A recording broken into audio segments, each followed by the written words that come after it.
나 항상 듣던 말씀, 나 항상 듣던 말씀, 주 예수 크신 사랑 또 들려주시오. 아멘. 기도하겠습니다. 하나님 아버지 감사합니다. 저희들에게 성경 말씀을 주시고 또 그 말씀이 육신이 되신 분이 바로 하나님 자신이신 예수님이신 것을 믿게 해주셔서 감사합니다. 그 믿음으로 모든 말씀을 볼 수 있도록, 보여질 수 있도록 하나님 인도하여 주시옵소서. 오후에도 고린도전서 말씀 읽을 때에 우리가 회개하고 예수님 믿을 수 있도록 하나님 인도하여 주시옵소서. 예수님의 이름으로 기도합니다. 아멘. 고린도전서 9장 1절과 2절입니다. 딱 두 절만 보겠습니다. 고린도전서 9장 1절과 2절.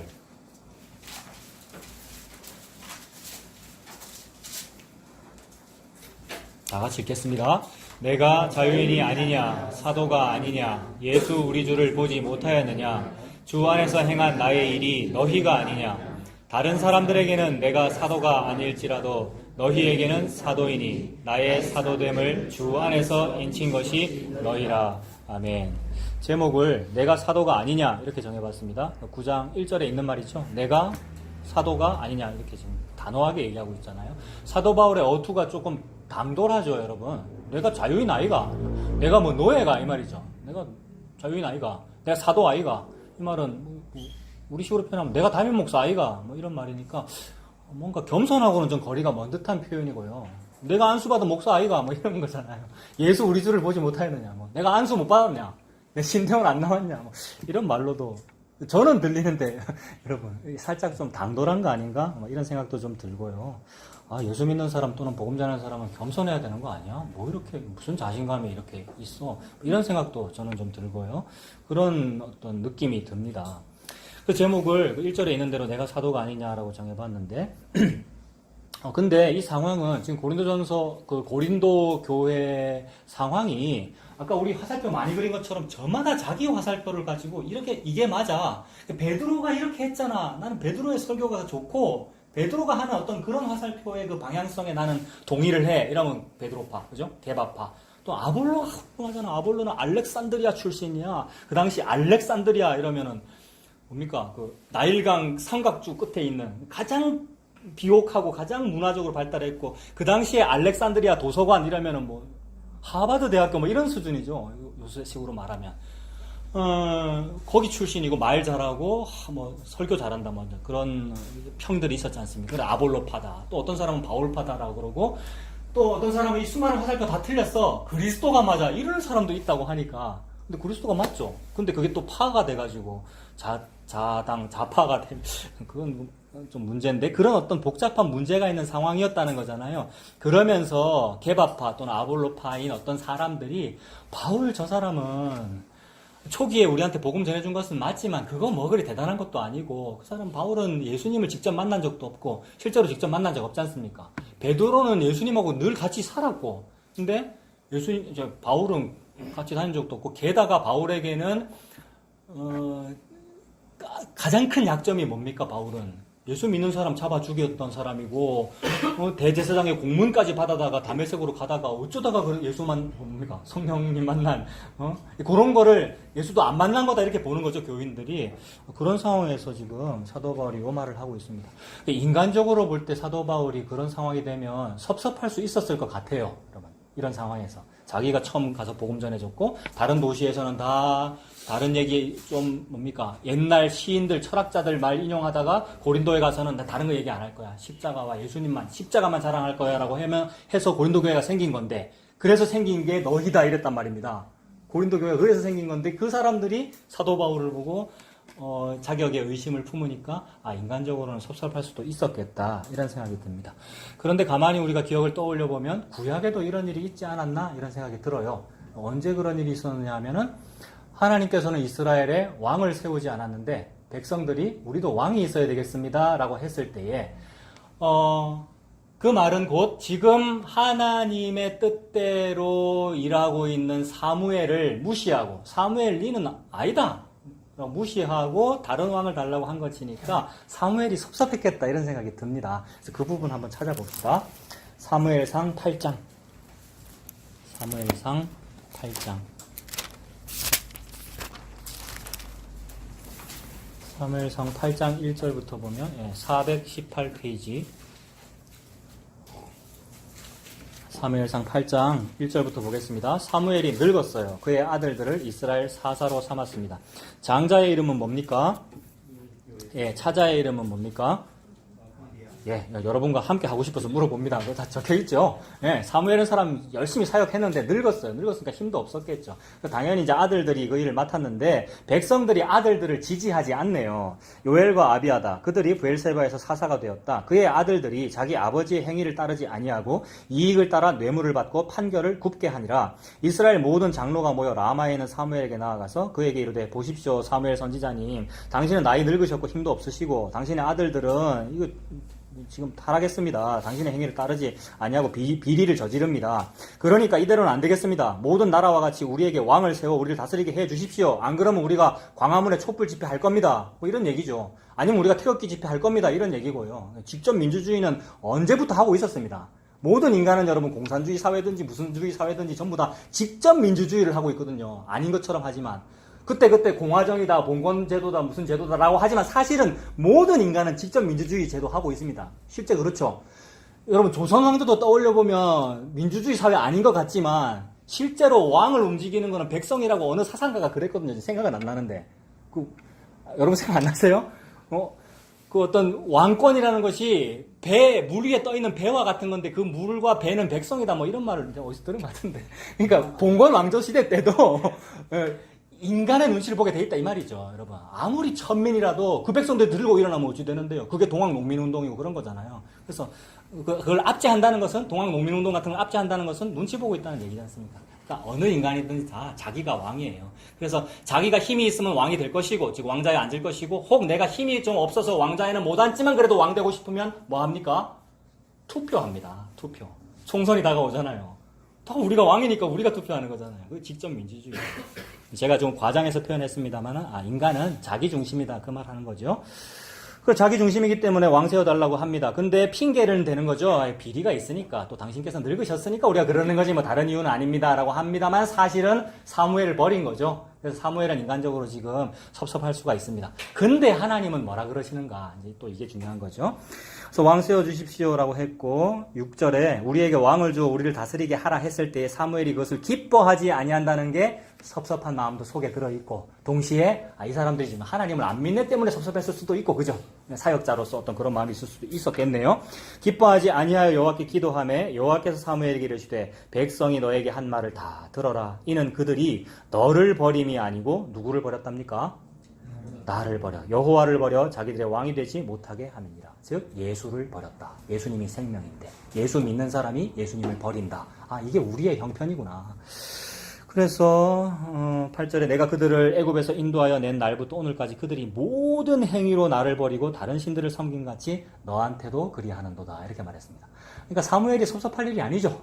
사도 바울이 사실 섭섭할 일도 아니고 사무엘이 섭섭할 일도 아니고, 하나님은 지금 섭섭해도 하나님이 섭섭해야 됩니다. 그죠?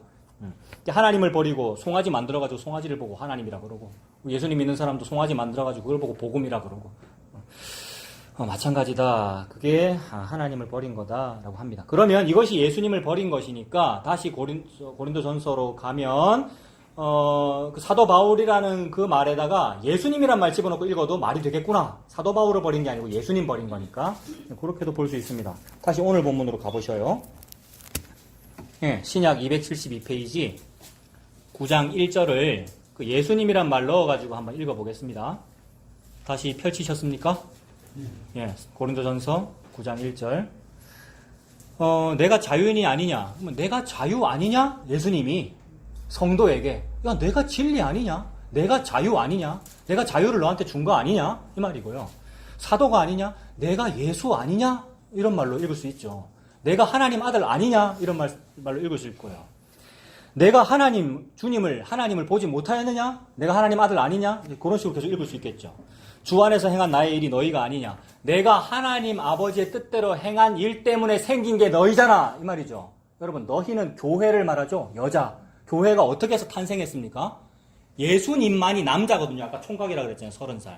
예수님만이 남자인데 그 참된 남자니까 참된 아담이란 말이에요. 그러니까 예수님이라는 남자가 부모를 떠나 여자와 합하여 둘이 한 몸을 이룰지니라를 보고 몸된 교회라 그러잖아요.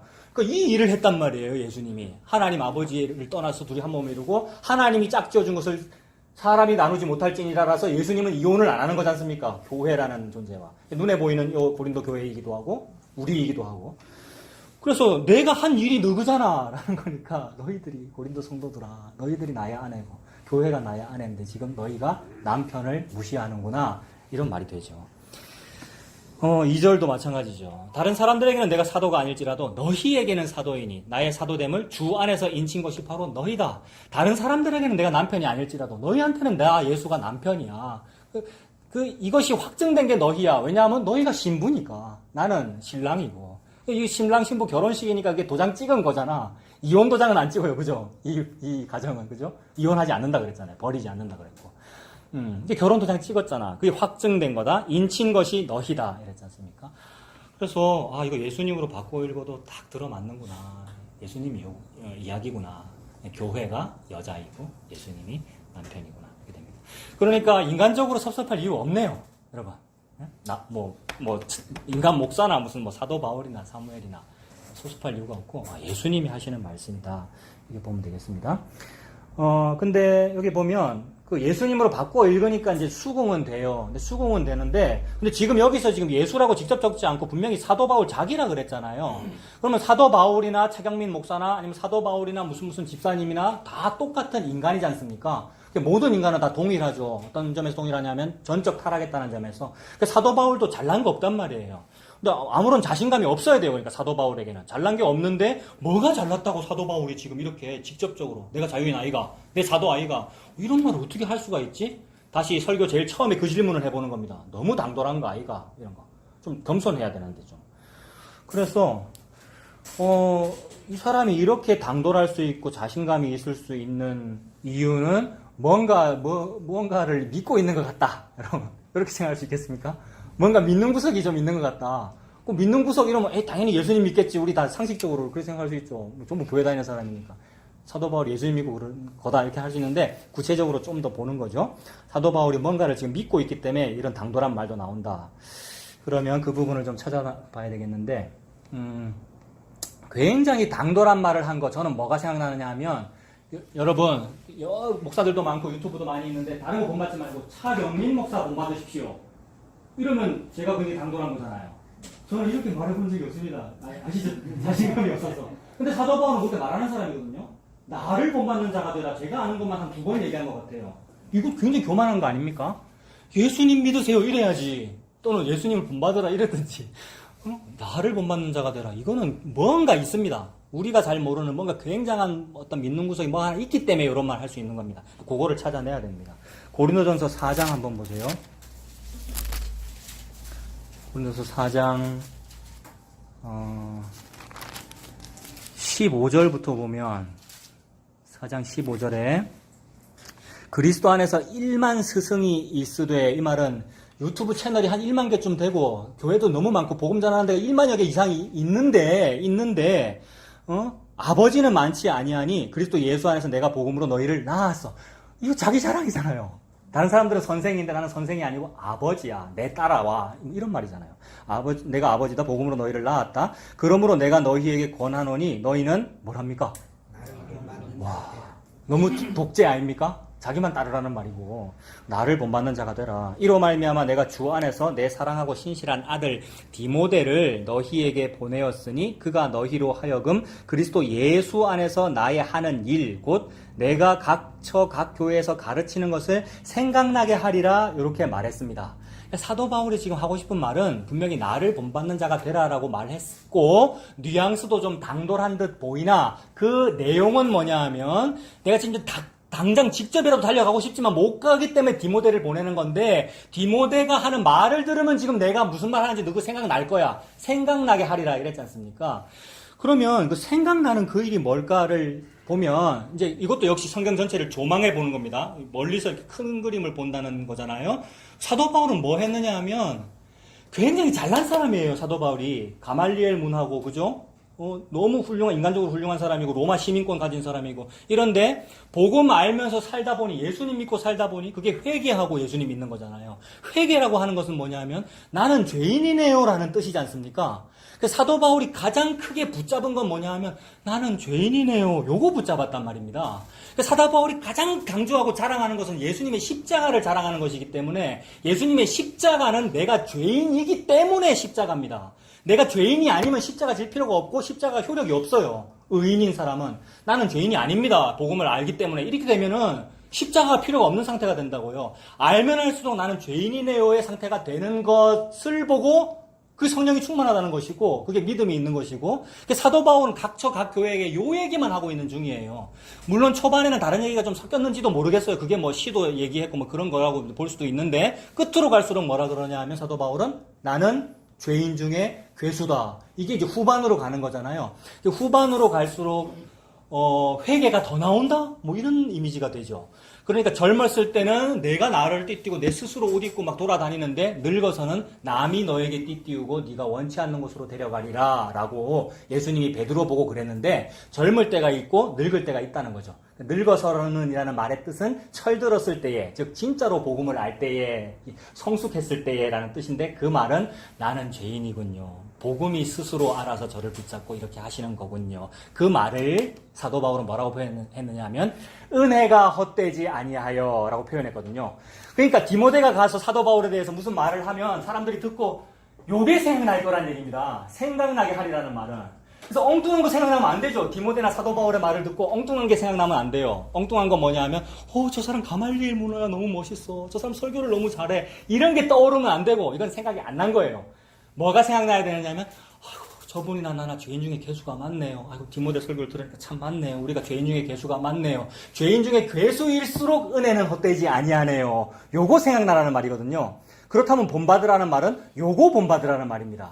죄인 중에 괴수라는 것을 본받으라는 말이죠. 여기서 저기로 화살표를 보낸 게 하나도 없고 있다고 해도 허사였고 혹 제대로 잘 보낸 것이 있다면 그것은 마땅히 해야 돼서 했을 뿐 내가 누구보다도 더 많이 고생하고 누구보다도 더 복음 많이 전했고 40에 하나 가만 말을 몇 번 맞고 이런 고생 저런 고생 다 했지만 내가 한 것이 아니오. 그 다음에 한 말이 뭐예요? 은혜가 헛되지 아니하여 라는 말을 했단 말입니다. 요거 본받으라는 말입니다. 요거를 믿는 구석이 있기 때문에 당돌하게 말할 수 있죠. 여러분 아까도 말했다시피 가말리엘 문화입니다. 서울대 수석 합격했습니다. 이거를 본받으세요 라는 말은 당돌한 거잖아요. 근데 나는 너무 죄인 중에 괴수예요. 요거 본받으세요 라는 말은 안 당돌하면서도 이 말을 할 수 있어요. 내가 여러분보다 더 못합니다. 나는 종입니다 라는 말을 하면서 요걸 본받으세요 라는 말은 얼마든지 해야 되는 말이라고요. 사도 바울은 지금 제가 아는 것만 2번 이상 나를 본받는 자가 되라. 이 말은 예수께 끌려가고 있어요. 내가 그리스도의 군사가 되어 예수님을 붙잡으러 쫓아가는 게 아니고 붙잡힌 바 된 그것을 붙잡으려고 쫓아가노라 이랬거든요. 붙잡힌 바 된 그것은 예수님 누구를 붙잡느냐 하면 죄인을 붙잡으시죠. 병든 자여 내게로 오라. 그래서 내가 죄인이군요. 이거 본받으라는 말입니다. 그러니까 이런 얘기는 조금 당돌하도 할만하죠. 나나 여러분들이나 고린도 성도들 여러분 우리가 다 죄인이잖아요. 우리가 죄인이라는 걸 아는 거 이거 여러분 본받으세요. 이 말은 얼마든지 해야 되죠. 평생에 듣던 말씀 또 들려주시오. 맞습니까? 평생에 듣던 말씀 요거잖아요. 복음 알았다고 등급이 좀 나아진 것 같습니까? 복음 알았다고 조금 수준이 다른다고 느끼는가 봐요. 많은 사람들이. 그래서 다른 사람 보고 쉽게 말해서 초신자를 보고 그러니까 복음에 입문한지 이제 입문한 사람 보고 가마타 그 뜻으로 한 건 아닙니다만은 등급이 있어서 그런 건 아니란 말이에요. 가마타는 말은 우리가 했던 가마타는 말은 무슨 말이냐면 아직도 지가 죄인인 줄 모른다 이 말이에요. 가마타는 말은 제가 그렇다는 말이잖아요. 무슨 수준과 계급이 있는 게 아니잖아요. 그래서 보고 말수록 내가 그 수로보니게 여인이 맞군요. 걔와 같은 상황이 맞군요. 근데 제가 참 못 받아들이는군요가 돼요. 점점 죄인 쪽으로 내려가지게 되더라. 여러분 이거를 본받으십시오. 사도 바울이잖아요. 그리고 그거 하신 분이 예수님이잖아요. 여러분. 섬김을 받으려 함이 아니고 섬기러 왔다잖아요. 예수님이 그랬잖아요. 옛날에는 이걸 또 우리가 유교적으로 또 율법적으로 막 이랬는데 그게 아니고 예수님 진짜로 십자가 지시러 이 땅에 오신 거예요. 사도 바울이 본받는 자가 되라는 말은 나는 그 죄인이에요 라는 걸 믿는 것 그것을 강조했습니다. 그래서 아까 여기다 많이 그렸습니다만은 여러 종류의 화살표들이 있잖아요. 짧은 것도 있고 긴 것도 있고 어떤 사람은 저기 운동장이 기울어져서 이쯤에서 출발해서 쉽게 막 복음을 아는 사람도 있고 평생 못 간 사람도 있고 그런데 이 모든 이야기들이 다 헛되더라는 얘기를 하고 있습니다. 그러니까 나는 가말리엘 문화생이기 때문에 이쯤에서 출발했고 날 때부터 로마 시민이기 때문에 막 출발점도 이쯤이고 나는 여기 복음도 알고 그러니까 하나님의 진리 율법을 다 알고 성경을 다 알고 지식적으로 충만하다는 얘기 이것들이 다 배설물이더라 쓸데없더라 그런 얘기죠. 그래서 이 화살표를 하든지 이런 화살표를 하든지 이걸 하든지 아니면 아무것도 못했든지 그것이 아무렇지도 아니하더라. 그래서 무슨 얘기를 하는 거냐면 결혼을 하든지 못했든지 음식을 요걸 먹든지 아니면 못 먹든지 이런 생각을 가지든지 이러든지 그게 중요하지 않더라. 오직 새로 지으심을 받는 것만이 중요하니라 이랬단 말입니다. 오직 새로 지으심을 받는 것 이건 이 화살표잖아요. 이런 걸 보고 거듭난다고 그랬고 방향이 정반대인 거죠. 요 안에서 서로 치고받고 난리하는 거 하등에 아무 의미도 없다. 근데 우리는 계속 하고 있다. 그 왜 그래요, 고린도 교회는? 요건 개밥하고, 요건 아볼로파고, 응? 요건 사도 바울파고 그렇잖아요. 근데 아무렇지도 않더라. 이래도 되고 저래도 상관없다. 이런 말을 하는 거죠. 그래서 말씀을 좀 더 찾아봅시다. 지금 계속 고린도전서 펼쳐져 있죠. 10장 보십시오. 저 모든 것이 중요하지 않다라고 말하면서 10장 23절. 10장 23절에 뭐랍니까? 저 화살표 여러 가지 모든 것들이 다 있는데 23절에 뭐랍니까? 모든 것이 가한데 뭔 화살표를 하든지 여러분 이거 안 하는 사람은 없거든요. 보고 마니까 나는 이거 이제 안 해야지라고 그러는데 숨 쉬고 있는 게 이거예요, 여러분. 우리는 모든 거 다 해도 돼요. 모든 것이 가한데 모든 것이 유익한 것은 아니다. 모든 것이 가하나 모든 것이 다 덕을 세우는 것은 아니다. 이렇게 말해요. 쭉 계속 읽어봅시다. 누구든지 자기의 유익을 구하지 말고 남의 유익을 구해라. 무릇 시장에서 파는 것은 양심을 위하여 묻지 말고 먹어라. 이는 땅과 거기 충만한 것이 다 주의 것임이기 때문이다. 불신자 중 누가 너희를 청할 때에 너희가 가고자 하거든 너희 앞에 차려놓은 음식이 있으면 물어보고 거리끼고 그러지 말고 그냥 먹어라. 누가 너희에게 이것이 재물이다라고 말해서 알게 됐으면은 그러면 그 양심을 위해서 먹지 말아도 된다. 내가 말한 양심은 너희의 것이 아니요 남의 것이니 어찌하여 내 자유가 남의 양심으로 말미암아 판단을 받으리요. 만일 내가 감사함으로 참여하면 어찌하여 내가 감사하는 것에 대하여 비방을 받으리요. 그러니 먹어도 되고 안 먹어도 된다. 어느 그 화살표도 상관이 없다. 그런데 너희가 먹든지 마시든지 무엇을 하든지 다 어떻게 하랍니까? 하나님의 영광을 위하여 하라. 그럼 영광 돌리겠다고 우리가 뭔가 하자 그 얘기가 아니고 하나님의 영광은 십자가입니다. 오전에 살펴본 대로 십자가라는 말은 바운더리 자체가 다르다는 말이죠. 요 안에서 하나님의 영광 찾지 마라. 이 안에서 하나님의 영광 돌리라니까 뭘 좀 해봅시다. 이 말이 아니고 전혀 다른 범주라는 거죠. 이게 십자가잖아요. 위에서 아래로 내려오는 그 길. 십자가하고 바벨탑하고 정반대죠. 바벨탑은 땅에서 하늘로 올라가는 게 바벨탑이고 십자가는 위에서 아래로 내려온 사닥다리잖아요. 야곱의 사닥다리이고 예수님이 요한복음에서 나다나엘 보고 그 얘기 했죠. 그러니까 예수님이 이 화살표죠. 그래서 영광, 그게 영광이죠. 예수님 십자가 영광이고 예수님 믿는 게 하나님께 영광 돌리는 겁니다. 그래서 뭘 하든지 간에 다 하나님의 영광을 위하여 하라라는 말은 예수님 믿으라는 말이죠. 그러니까 32절 유대인에게나 헬라인에게나 하나님의 교회에나 거치는 자나 거치는 자가 되지 말고 나와 같이 모든 일에 모든 사람을 기쁘게 하여 여기도 나와 같이네요, 여러분. 아까 2번 이상이라 그랬는데요. 또 찾았네. 나와 같이 하래요. 나와 같이 모든 일에 모든 사람을 기쁘게 하여 자신의 유익을 구하지 아니하고 많은 사람의 유익을 구하여 그들로 구원을 받게 하라. 어떻게 하는 게 많은 사람의 유익을 구하는 겁니까? 지금 뭐가 전도입니까, 여러분? 나를 보세요. 나 죄인이잖아요. 이렇게 큰 죄인인데도 예수 십자가가 이걸 해결해요. 가 전도예요. 죄인에게 복음이 이거란 말입니다. 근데 죄인이 아닌 사람은 이걸 안 받아들이겠죠. 뭘 보란 말이고 이럴 거고. 저게 뭐 볼만하노? 십자가인데 거리 끼는데 죄인인데 그게 뭐 볼만하노? 근데 십자가라고 하는 복음은 죄인에게 너무나 큰 가치가 있는 거죠. 왜냐하면 죄인을 구원하는 거니까. 건강한 사람에게는 쓸데가 없고 병든 자에게는 쓸데가 있다. 그래서 이걸 나를 보라는 말이죠. 그 전에 어느 교회 목사님이 나를 보세요 뭐 이런 소통 쳤다고 누가 그랬는데 생각 안 나십니까? 나를 보세요 이러면서 막 호통치는 목사님 계신다면서요.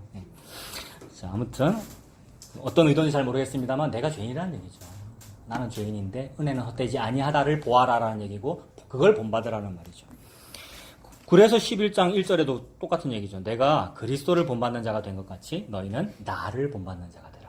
아, 이 말은 자기의 잘남을 본받으라, 강함을 본받으라는 얘기가 아니고 약함을 본받으라는 말이구나. 마이너스라는 걸 본받으라는 얘기구나. 우리가 죄인이라는 걸 인정한다는 얘기구나. 이렇게 됩니다. 자, 그러니까 이런 면에서는 여러분 자신만만할 수 있습니다. 우리가 어디 가서 괜히 내가 복음 알기 때문에 의인입니다. 그런 말 할 필요 없고 그런 말 안 나오죠. 제가 죄인입니다 라고 말수가 줄어들고요. 자기가 죄인이라는 것을 인정하는 거. 뭐 그런 점에서는 우리가 자신만만할 수 있죠. 확실한 사실이니까. 그리고 그 11장 1절에 이제 나를 본받으라라고 했고 바로 다음 절에 또 이런 얘기가 나와요. 여자가 머리 가리는 뭐 이런 얘기들이 막 나오는데 2절에 너희가 모든 일에 나를 기억하고 또 내가 너희에게 전하여 준 대로 그 전통을 너희가 지킴으로 너희가 칭찬하노라라고 했는데 이거 뭐 그냥 읽을 때는 야, 사도 바울이 뭔가 대단한 거를 전해 줬고 그거를 막 사람들이 기억해 가지고 사도 바울이 가르쳐 준 그 전통대로만 하니까 훌륭한 교회가 되겠구나라고 옛날에는 그리 봤는데 지금 사도 바울 전체의 맥락을 조망을 해 보면 내가 전해준 대로 한다. 또 내가 가르쳐준 전통대로 한다라는 그 전통이 뭘까? 여러분. 개혁주의든지 알미니안이즘이든지 무슨 교회 전통에서는 이런 초대교회의 전통을 발굴해가지고 막 책도 쓰고 초대교회로 돌아가자라고 하는데 과연 사도 바울이 그런 거 하라고 전통이라고 말했을까? 이 전통은 뭐겠습니까? 교회야 전통을 지켜라라고 할 때 무슨 전통을 지키라는 말이겠습니까? 교회, 여자, 처녀는 죄인입니다가 교회의 전통입니다. 그래서 내가 죄인이기 때문에 가리라는 말이죠. 여자하고 머리에 뭐 쓰라는 말은. 그게 이제 이슬람권에서도 원래 뭐 히잡 같은 거 쓰고 카톨릭도 미사 때 뭐 쓰고 하는 것으로 되었습니다만은 그 말이 아니고 남자든 여자든 가려라 이 말입니다. 예수님 앞에서는 남자든 여자든 둘 다 여자니까. 예수님 앞에 성도는 다 여자니까 여자는 뭔가를 가려야 된다. 그 말은 남편의 권위 아래에 있어야 된다라는 뜻이고 남편은 죄인이 아니시고 저는 죄인입니다라는 뜻이잖아요. 이게 교회의 전통이에요. 받은 전통을 지켜라라는 말은 그거 지켜라는 말입니다. 이것이 바로 옛적 길 선한 길이죠. 전통이라는 말은 옛날 거니까 옛적 길 선한 길. 그 옛적이 언제까지 거슬러 올라가겠습니까? 뭐 AD 몇 년이겠습니까? BC 몇 년이겠습니까? 언제까지 거슬러 올라가야 그게 옛적이겠습니까? 묵시 속까지 거슬러 올라가야 옛날이거든요. 옛적 길 선한 길을 지켜라. 그 묵시 속에 뭐가 있느냐면 남자가 부모를 떠나 여자와 아빠 둘이 한 몸을 이룰지니라가 묵시 속에 있어요. 남녀 관계로 설명했다고요. 묵시 속에서. 예수님 하나님이 남편이고 예수님이 남편이고 교회가 갈비뼈에 찢어져서 나온 거잖아요. 갈비뼈를 가지고 여자 만들었으니까. 요게 원래부터 있는 전통이란 말이에요. 아, 여자가 밑에구나. 즉 우리가 밑에구나. 우리가 죄인이구나. 이게 교회의 전통입니다. 그런 의미로 뭘 써라라고 했는데 이게 아예 막 법이 돼가지고 그죠? 남자들은 안 쓰고 여자는 쓰고 이게 우리 기독교잖아요. 그게 우리 기독교인데 괜히 비난의 화살을 카톨릭한테 돌리려고 우리 개혁주의 교단은 안 그러는데 저 카톨릭은 저러고 있어요라고 하고 있는데 우리가 그러고 있잖아요. 교회 안에서 은근히 어떤 법을 만드는 것 자체가 이 전통을 왜곡시킨 거란 말이에요. 그러니까 사도 바울이 나를 본받아라 또는 나의 전통대로 하세요 이 말은 아, 우리가 죄인입니다라는 것을 당신 믿어집니까? 라는 그런 얘기죠. 자, 그래서 사도 바울이 뭐가 이렇게 자신만만할 수 있고 어찌 보면 당돌할 정도로 말할 수 있는가를 생각해 보니까 이건 당돌한 것이 아니고 내가 죄인이구나 라는 말을 그렇게 설명하고 있는 겁니다. 다시 오늘 본문 9장으로 가서 그러면 그 말을 왜 이렇게 했을까? 1절과 2절 같이 왜 이렇게 했을까를 생각해 보면 사도 바울은 요거나 다 죄인이다, 다 죄다라고 설명을 하고 있는데 사람들이 그러니까 여러분 보세요. 요거는 다 죄고 요거는 죄가 아니란 말이에요. 근데 이 의로운 것을 우리가 할 죄가는 없어요. 이분이 하셔야 되는 거잖아요. 그러니까 우리의 영역이 아니에요. 근데 우리 영역에서는 죄만 짓고 있어요. 모든 인간은 다 육신에 속했기 때문에 우리 영역에서는 전부 죄만 짓고 있는 거란 말이에요. 근데 이 죄만 짓고 있으면서 사람들이 도토리 키재기 하면서 요거는 죄 중에서도 조금 의에 가까운 죄고 요거는 좀 많이 죄고 이런 식으로 등급을 나누더라는 거죠. 그게 베드로 개바파 아볼로파잖아요. 이거 하면서 했던 생각이 뭐냐 하면 베드로 같은 사람은 예수님 기적도 옆에서 체험했고 예수님과 같이 밥도 먹었고 하니까 우리 베드로 개바파가 우리가 좋아라고 하고 있는데 사도 바울파 뭐 쟤네들은 보면 사도 바울은 아까 말한 대로 예수님을 만난 적도 없고 예수님 믿는 사람 죽이던 그런 사람이잖아 라고 말하고 있는데 그 상황에서 사도 바울이 이 말을 하는 거는 이거나 아무 상관이 없다라는 뜻이므로 이거는 다 죄입니다라는 말을 하는 거죠. 이거는 다 죄입니다라는 말의 뜻으로 1절과 2절에 내가 사도 아이가, 너희들은 베드로만 사도라 그러는데 뭐 요한 야고보만 사도라 그러는데 내가 사도 아이가, 사실은 사도 아니에요 여러분. 사도 바울이. 우리가 늘 사도 바울 이러지만 사도는 뭡니까? 예수님과 같이 살아야 사도거든요. 12제자, 한 명 유다 죽고 11제자, 나중에 마띠아 가입한 그 12명, 그 사람들만 사도라 그러지, 사도 바울은 나중에 나타나는 사울이잖아요, 원래. 근데, 예수님 안에서는 뭐가 사도냐면, 예수님 믿으면 사도죠. 그 말은, 이 총각이 처녀를 사랑하면 그 사람은 사도란 말이에요. 그럼 그 사람은 선지자고, 그 사람은 제사장이고, 그 사람은 성도고, 이 모든 등급 다 필요 없고, 가장 좋은 이름, 성도. 응? 그러니까 이 예수님이 사랑해주면 이것을 진리의 사랑을 받지 아니하여, 지난주에 그랬잖아요. 이분이 사랑하면 사랑을 받는단 말입니다. 그렇게 되면 이게 성도가 되는 거죠. 여기서는 다른 말로 하면 사도가 되는 거고요. 오늘날 예수 믿으면 전부 사도입니다. 이래서 신사도 운동을 합시다. 그거는 또 딴 얘기입니다.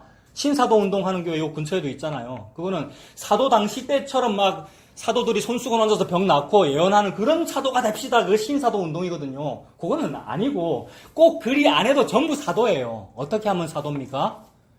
예수님 믿으면. 그래서 예수님 믿는다는 말은 성령님께서 이렇게 오셨다는 말이죠. 요게 되면 사도예요. 그런 의미로 내가 자유인 아이가, 내 사도 아이가 이러는 거란 말이에요. 예수 죽였던 사람인데도 내 사도 아이가 이렇게 말할 수 있는 거죠. 이 당도라면. 그래서 한편 강도 당신께서 낙원에 있을 때 저를 기억해 주십시오라고 말할 수 있는 그 사람의 당도람입니다. 죄밖에 안 졌어, 평생. 죄밖에 안 졌는데도 오늘 낙원에 있을 수 있어, 예수님 믿으면. 그런 사람의 어떤 당도람이니까 이건 당돌이라고 하면 안 되고 담대함이라고 그러면 되죠. 이 담대함은 가장 큰 죄인에게 나올 수 있는 담대함이겠죠. 근데 죄는 별로 안 지었고 좋은 일만 많이 한 사람은 이 담대함이 필요 없어요. 지가 한 좋은 일을 믿으면 되잖아요. 근데 내 모든 형편 아시는 주님, 가사에 있는 것처럼 모든 형편이 너무 형편없는 형편인데도 그분이 나를 받아들여 주신다고 믿어가지고 내가 사도 아이가, 내가 진리를 알지 못하느냐, 내가 주님을 못 만났느냐. 사도 바울 진짜로 주님 못 만났습니다, 여러분. 무슨 뜻이냐면 요 사람들이 주장하는 그 주님 못 만났단 말이에요. 이 사람들이 생각하는 주님 만났다는 개념은 뭡니까? 갈릴리에서 같이 걸어간 거, 베드로처럼 옆에서 같이 뭐 숯불에서 뭐 먹은 거, 이게 주님 만난 거고. 근데 보고만 해서 주님 만났다는 건 뭡니까? 요 화살표를 당한 게 주님 만난 거잖아요. 사도 바울은 이 경험이 있죠. 다메섹 도상으로 가다가 나의 의지와는 전혀 관련 없이 나의 의지는 뭐만 하고 있었냐면 가시채를 뒷발질만 하고 있었지 않습니까? 근데 그 의지와 상관없이 성령님께서 찾아와 주신 거, 이게 주님 만난 거잖아요. 이게 진짜 주님 만난 거죠. 죄인이 아무 공로도 없이 예수님 믿어지게 된 거, 이게 주님을 만난 거란 말입니다. 그게 사도가 된 것이고 선지자가 된 것이고 제일 좋은 이름 성도가 된 것이고. 그러니 자신 있죠, 지금 사도 바울은. 내가 주님을 못 받느냐 이랬어요. 이 말 들을 때도 안 받아들이는 사람은 좀 웃었을 것 같아요. 사도 바울 주님 못 봤으면서 환상 중에 잠깐 봐놓고 베드로는 3년이나 봤는데 뭐 이랬을 거 아닙니까? 아무 차이 없다는 거죠. 그게 주님 만난 거다 이렇게 말한 거죠. 자, 그래서 이런 당돌함, 다시 말해서 그런 담대함이 나옵니다. 가장 큰 죄인에게 이 말이 나오네요. 죄인인 우리에게 저 예수님 믿어진 것, 그것이 감사합니다라는 말이 나옵니다. 이 말을 하면서 사도 바울이 2절에 너희라는 말을 자주 많이 써요. 그 1절 끝에도 주 안에서 행한 나의 일이 너희가 아니냐 이랬죠. 듣고 있는 수신자들 고린도 교회를 보고 너희가 아니냐. 2절에도 다른 사람들에게는 내가 사도가 아닐지라도 너희들 너희에게는 사도이니 나의 사도됨을 주 안에서 인친 것이 바로 너희다 이랬습니다. 이 너희가 누굴까 한번 찾아보겠습니다. 고린도전서 1장으로 가가지고 저 앞으로 가서 이 너희는 누구냐 하면 1장 20절부터 나오는 이런 사람들이죠. 1장 20절에 지혜 있는 자가 어디 있느냐? 선비가 어디 있느냐? 이 세대의 변론가가 어디 있느냐? 하나님께서 이 세상의 지혜를 미련하게 하신 것이 아니냐? 이렇게 말했지 않습니까? 그러니까 사도 바울은 고린도 교회 교인들을 뭐라고 지칭하고 있는 거냐 하면 너희들은 지혜가 없다. 변론가도 없다. 잘난 사람이 없다가 너희들입니다. 보세요. 고린도 교회에도 지혜자도 있을 거예요, 분명히. 변론 잘하는 사람도 있을 것이고 문벌 좋은 사람도 있을 것이고. 근데 그 모든 것이 예수님의 요 복음 안에서 아무것도 아닌 거죠.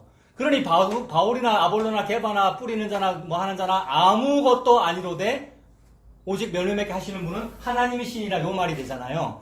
그러니 아무것도 아닌 게 너희들이죠. 응? 9장 2절에 너희가 아니냐라고 할 때 그 너희는 요 사람들이 너희냐. 아무것도 아니면서도 자기가 잘나가지고 여러 가지 하고 있는 거. 그래서 그 얘기가 처음부터 나와요. 다시 읽어볼게요. 1장 20절에 지혜 있는 자 너희 중에 없잖아. 사실은 있는데. 선비가 어디 있느냐? 사실 선비 그 안에 있는데. 근데 아니라 그러는 거예요. 이 세대의 변론가가 어디 있느냐? 하나님께서 이 세상의 지혜를 미련하게 하신 것이 아니냐. 하나님의 지혜에 있어서는 이 세상이 자기 지혜로는 하나님을 알지 못하므로. 왜 자기 지혜로는 하나님을 알지 못합니까? 여러분, 저는 이 그림과 이 화살표가 너무 좋아요. 왜 자기 지혜로는 하나님을 알지 못해요? 아무리 많이 올라가도 요 끝에 못 올라가고 바벨탑 무너뜨려 버리시잖아요, 하나님이. 창세기부터 그 얘기만 하신 거예요. 여기에서 저기로 올라가는 건 아무리 지혜자고 변론가라도 끝에 딱 못해요. 7에 도착을 못한다고요. 어디까지만 도착한다는 말입니까? 6까지만 도착한다는 얘기잖아요. 그래서 666이라고요. 그게 바벨론 왕이었잖아요. 이 바벨론 왕이 무슨 날 벌 받았습니까? 예수님 십자가 죽는 날. 그게 여호와의 큰 날이고요. 그거를 하고 계시는 중이기 때문에 자기 지혜로는, 인간 지혜로는 여기 올라가서 하나님을 알 수 없고 하나님의 지혜로만 요일이 된다는 겁니다. 그래서 하나님의 지혜에 있어서는 이 세상이 자기 지혜로 하나님을 알지 못하므로 하나님께서 전도에 미련한 것으로 믿는 자들을 구원하시기를 기뻐하셨도다. 그러므로 전도는 사실 누구만 하시냐면 이 총각 이분만 하셔요. 이분만이 전도를 하셔요. 이분이 전도했잖아요, 지금 이렇게. 그 전도에 미련한 것은, 그 전도는 미련하대요. 뭐길래? 전도가 뭐길래 미련하고 어리석고 거리낄까요? 전도가 뭐길래? 십자가가 전도죠, 그러니까. 예수님이 십자가로 지금 전도를 한 거죠. 근데 전도를 하는데, 전도 행사도 하고, 총동원 주일도 하고 하는데, 십자가는 없고, 경품권 뭐 하는 거 있고, 이러면은 전도가 아니라는 거예요. 그거 했고, 아무리 성도가 늘어나도. 설교 시간에 안 좋은 사람, 수용자들입니다. 몇 분 조심히 가셨어. 자, 이제 마무리할 겁니다. 보세요. 22절도 이 전부 다 요 위의 화살표들 생각하면 돼요. 유대인이라는 화살표는 표적이라는 화살표를 보내고 헬라인은 지혜를 찾으나 우리는 십자가에 못 박힌 그리스도를 전하니 반대 화살표죠. 십자가에 못 박힌 반대쪽 화살표잖아. 유대인에게는 거리끼는 것이요 이방인에게는 미련한 것이로되 오직 부르심을 받은 자들에게는 유대인이나 헬라인이나 그리스도는 하나님의 능력이요 하나님의 지혜니라. 하나님의 어리석음이 사람보다 지혜롭고 하나님의 약하심이 사람보다 강하니라. 25절 이거 뭡니까? 하나님의 어리석음이 사람보다 지혜롭대요. 무슨 얘기예요? 하나님 어리석게 행동하신 적이 딱 한 번 있어요. 하나님이. 언제 어리석게 행동하셨습니까? 자기를 죽였어요. 이거보다 어리석은 게 어디 있어요? 자기 아들을 죽였다고요. 이거보다 어리석은 아빠가 어디 있습니까? 이게 가장 어리석고 거리끼고 미련한 짓이거든요. 근데 그걸 하셨어요. 그거를 누가복음인가 지금 정확히 생각 안 납니다만 사복음서에서는 낭비라 그랬어요. 낭비. 하나님이 자기 걸 낭비하죠. 근데 첫째 아들은 탕자 이야기에서 첫째 아들은 저 낭비한다고 막 욕을 했어. 둘째 아들 낭비한다고. 하나님이 낭비하고 있기 때문에 그런 일이 벌어지는 건데 아버지 거를 아껴야지 말이야. 장남이. 아버지 거를 아껴야지 말이야. 저 낭비하고 창기와 함께 허랑방탕하게 낭비하고 소비해버린 저 나쁜 놈입니다. 근데 하나님의 입장은 뭐냐면 내가 지금 낭비하고 있는데 이거예요. 첫째 아들과 둘째 아들에게 전부 다 주고 있잖아요. 지금 하나님이. 누굴 주냐면 예수님을 다 낭비하고 있잖아요. 이게 어리석은 행동인데 이 어리석은 행동이 마귀를 무찌르고 사람을 구원합니다. 그게 십자가죠. 그러므로 이 하나님의 어리석고 약한 행동이 사람보다 지혜롭고 이 화살표보다 강하다 이 얘기입니다. 이 일이 벌어진 자리가 십자가고 여호와의 큰 날이고 전쟁의 승리예요. 그래서 하나님의 어리석음이 사람보다 지혜롭고 하나님의 약하심이 사람보다 강하니라. 형제들아 너희를 부르심을 보라. 육체를 따라 지혜로운 자가 많지 아니하며 능한 자가 많지 아니하며 문벌 좋은 자가 많지 아니하도다. 26절에 이 사람이 많지 아니하다 이게 누굽니까? 고린도 교회 성도들 너희 얘기하다 지금 요거 읽었잖아요. 이런 화살표들을 보고 전부 다 너희들 문벌 좋은 자 아니야, 지혜로운 자 많지 아니야, 능한 자가 많지 아니하도다. 27절 그러나 하나님께서 세상에 미련한 것들을 택하사 지혜 있는 자들을 부끄럽게 하려 하시고 세상에 약한 것들을 택하사 강한 것들을 부끄럽게 하려 하시며 하나님께서 세상에 천한 것들과 멸시받는 것들과 없는 것들을 택하사 있는 것들을 폐하려 하시나니. 이게 무슨 말입니까? 없는 것들, 약한 것들을 택한다라는 말은 38년의 병자같이 12의 혈루충같이 한 번도 베데스다 쪽으로 가본 적이 없어. 이 화살표가 없어. 그게 없는 자, 약한 자, 천한 자죠. 그러니까 여기에 있는 사람이겠죠. 아무래도 이 도식적으로 설명하면. 그런 사람들 택했다는 말이 여기서 사랑을 출발시켰다는 거잖아요. 진리의 사랑을 받아 이렇게 되잖아요. 그러면. 요거는 사랑한다고 열심히 보냈는데 이루어지지 않는 사랑이고요. 그래서 이런 사람들 택해서 누구를 부끄럽게 하려고 그랬답니까? 화살표 많이 보낸 사람을 부끄럽게 하려고 그랬다는 설명이잖아요. 그래서 그런 것들을 부끄럽게 하려 하여 패하려 하시나니 29절 이는 아무 육체도 하나님 앞에서 자랑하지 못하게 하려 하심이라. 그러니까 자랑할 게 없죠.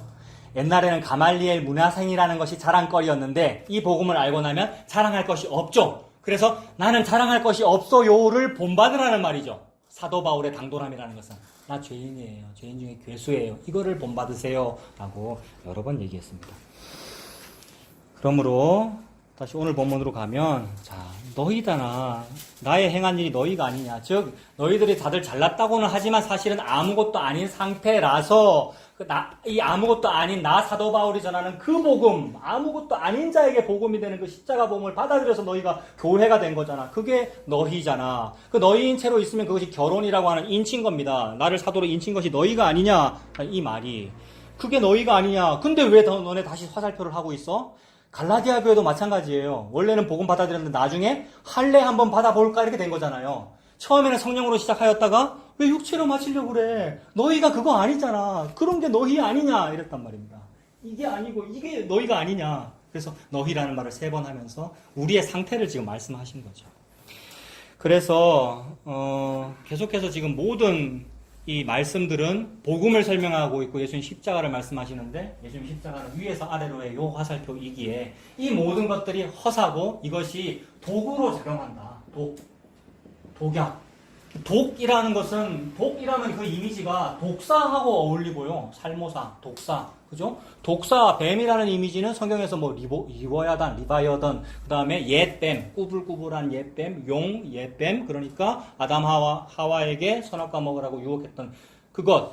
그 존재가 가지고 있는 게 독이니까 오전 설교와 연결하면 바벨론 왕이 가장 잘 쓰는 정책이 요 정책이란 말이에요. 그래서 이렇게 하면 됩니다라고 하면서 모든 백성들한테 교육시키기도 하고 종교를 신앙생활 하게 하기도 하고 하는데 그 모든 것들이 다 독이더라.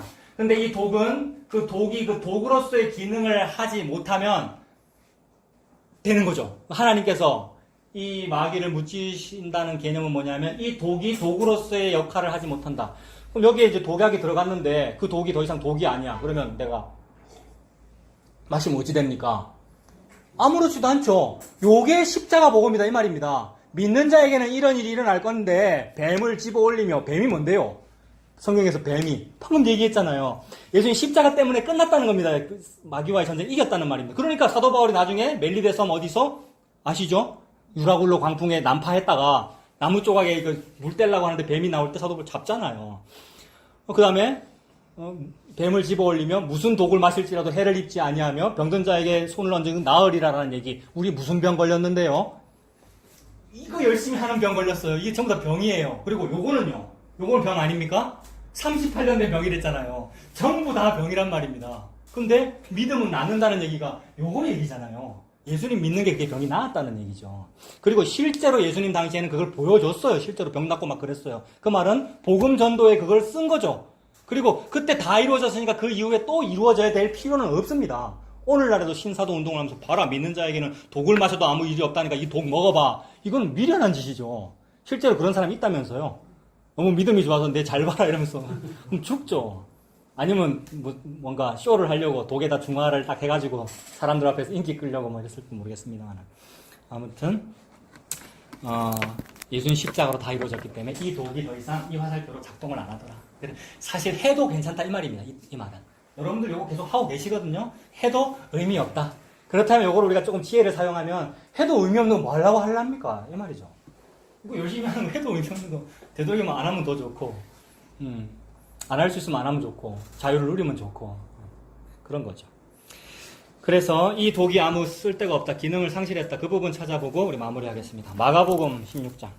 마가복음이 딱 맞춰질 때 믿는 자에게는 이런 일이 있다라고 하면서 딱 맞춰지죠. 마가복음 제일 끝에 16장.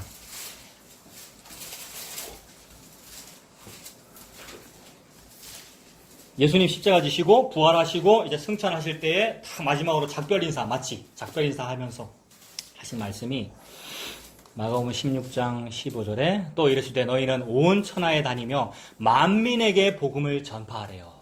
그 만민에게 각주 뭐라고 되어 있습니까?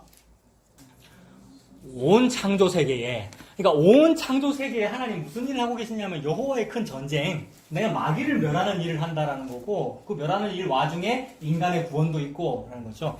그것이 복음이다. 즉 위로 아래로의 화살표가 그게 복음이다. 이 복음을 전파해라. 믿고 세례를 받는 사람은 구원을 얻을 것이요 믿지 않는 사람은 정죄를 받으리라. 이 정죄는 원래 누구를 정죄하는 정죄입니까? 하늘의 높은 군대와 땅의 왕들을 정죄하는 그 정죄였어요, 오전에. 그러니까 마귀 정죄하는 그 정죄를 하는데, 저 마귀 지옥 갈 때에 너도 가겠구나. 이 찬송가 가사 우리 불렀죠? 그런 거죠. 우리가 마귀와 원래 한 몸이기 때문에. 근데 그거 보고 말았으면 그거 안 해야죠, 여러분. 보고 말았으면 나를 분리시키셨군요. 나를 여기로 부르셨군요. 그 은혜가 느껴지는 거죠. 믿지 않는 사람은 정죄를 받으리라. 근데 믿는 자들에게는 이런 표적이 따르니 곧 그들이 내 이름으로 귀신을 쫓아내며, 어떻게 귀신을 쫓아내죠? 실제로 귀신 쫓아내는 거는 요 안에서 많이 했어요. 축사 사역한다고. 응? 요거 잘하는 사람은 요만큼 하는 사람보다 귀신을 더 잘 쫓아내거든요. 막 이래가지고 막 넘어뜨리고 그런 것들. 근데 진짜 귀신을 쫓아내는 건 뭐냐면 요거 믿은 게 귀신을 쫓아낸 거죠. 요게 다 귀신이니까. 요게 다 독이고 이게 666이고 사탄의 일이잖아요. 아래에서 위로 인과율로 뭘 하겠다는 거. 이게 사탄의 일인데 그거를 쫓아낸 거죠. 예수의 이름으로. 그 예수의 이름은 여기에 없습니다. 예수의 이름은 여기 있습니다. 여기 계신 분이 오신 거죠. 하늘의 미랄이 땅에 떨어져 썩어져 30배, 60배, 100배 결실을 맺는다. 그런 의미가 되잖아요. 그래서 그게 귀신 쫓아내는 것이고, 새 방언을 말한답니다. 저 지금까지 한 말, 오늘 오후에도 한 말 전부 방언인데, 여러분들 어떤 분은 이렇게 하시고 어떤 분은 조금 좋을 때도 있고 뭐 그럴 수 있습니다만, 이게 새 방언이잖아요. 이게 14만 4천이 부르는 그 노래고, 그 14만 4천은 다른 사람은 이 노래를 못 배우는데 그 사람 배운다면서요. 그게 복음이잖아요. 예수님 믿는 사람은 알아듣는다는 거죠. 예수님 안 믿는 사람 자꾸 이걸 하려고 그럴 것이고, 예수님 믿는 사람은 어머나 세상에 저는 내가 가꾸지 아니한 포도원을 받은 거군요. 한 데나리온을. 이렇게 되는 거죠. 이게 방언입니다. 새 방언을 말하는 것이고, 뱀을 집어올리며 무슨 독을 마실지라도 해를 받지 아니한다. 뱀과 독은 그러니까 같은 말이 됩니다. 독사, 옛뱀, 사탄이죠. 사탄을 이긴다. 내가 이기지 아니하죠. 예수님께서 십자가에서 이기셨군요. 그 말이죠. 병든 사람에게 손을 얹은 즉 나으리라. 병이 낫는다? 이 얘기죠. 아까 그 얘기. 38년의 병자. 그 다음에 죄라고 하는 병에 걸린 바로 나. 예수님의 이름으로 낫는군요. 이 은혜로 살아가는 저와 여러분들 다 되시길 바랍니다. 기도하겠습니다. 하나님 아버지, 여호와의 큰 날이 예수님의 십자가인 것을 믿게 해주셔서 감사합니다. 그날 사탄을 머리를 밟아 이기셨군요. 그래서 뱀을 집어올리며 무슨 독을 마실지라도 해를 입지 아니한다라는 말씀이 이루어지게 해주셔서 감사합니다. 이 안식과 평안으로 자유로 살도록 하나님 인도하여 주시옵소서. 예수님 이름으로 기도합니다. 아멘. 찬송 한 곡 하고 우리 헤어지겠습니다. 239장. 이것도 새해라서 여러분. 새해가 됐다는 거는 시간이 그만큼 더 갔다. 그래서 이제 마지막 날이 더 가깝다 이런 의미가 되네요. 그래서 이 찬송가 가사 보면 전보다 더 가깝다는 거잖아요. 1절 가사가 특히 하루하루가 간다, 새해가 됐다 이 말은 전보다 더 가깝대요. 재림이. 이것이 복음이 되죠. 저 배는 본향집 찬송하겠습니다. 저 배는 본향집 날마다 가까워 내가 갈 길 멀지 않으니 전보다 가깝다 더 가깝고 더 가깝다 하루길 되